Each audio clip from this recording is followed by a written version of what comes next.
Peraturan Kepegawaian Pegawai Negeri Sipil atau PNS terhadap pemberian jabatan kepada PNS di Banyuasin, Sumatera Selatan tidak berlaku. Contohnya BKD telah memberikan jabatan kepada Robi Sandes yang baru menjadi PNS sebagai PLT Kabag Humas.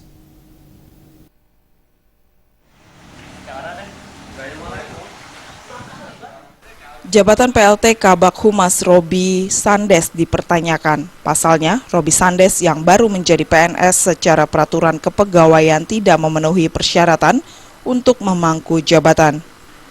Kepala Badan Kepegawaian Daerah BKD Banyuasin, Ana Susana bahkan enggan memberikan keterangan terkait pengangkatan Robi Sandes sebagai PLT Kabag Humas. Menurutnya, jabatan bukanlah wewenangnya tapi kewenangan Bupati.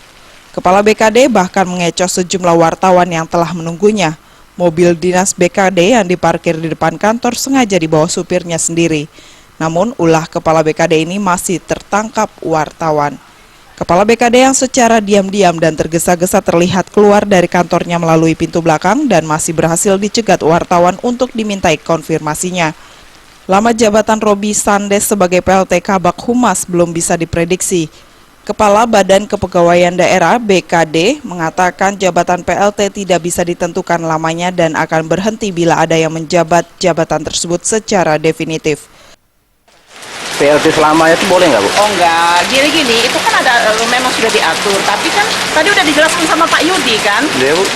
Kan tadi udah pergi ke tempat Pak Yudi bahwa selama pejabat definitifnya belum diangkat ya masih boleh PLT.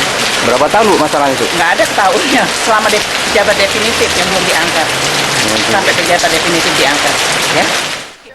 Sebelumnya puluhan wartawan media cetak dan elektronik yang bertugas di Banyuasin mendesak agar PLT Kabag Humas Banyuasin, Robi Sandes dicopot dari jabatannya. Selain tidak memenuhi persyaratan sebagai PLT Kabag Humas dengan jabatannya, Robi Sandes sangat arogan dengan mendiskriminasikan wartawan dan media. Dari Banyuasin, Sumatera Selatan, Putu Darmada melaporkan.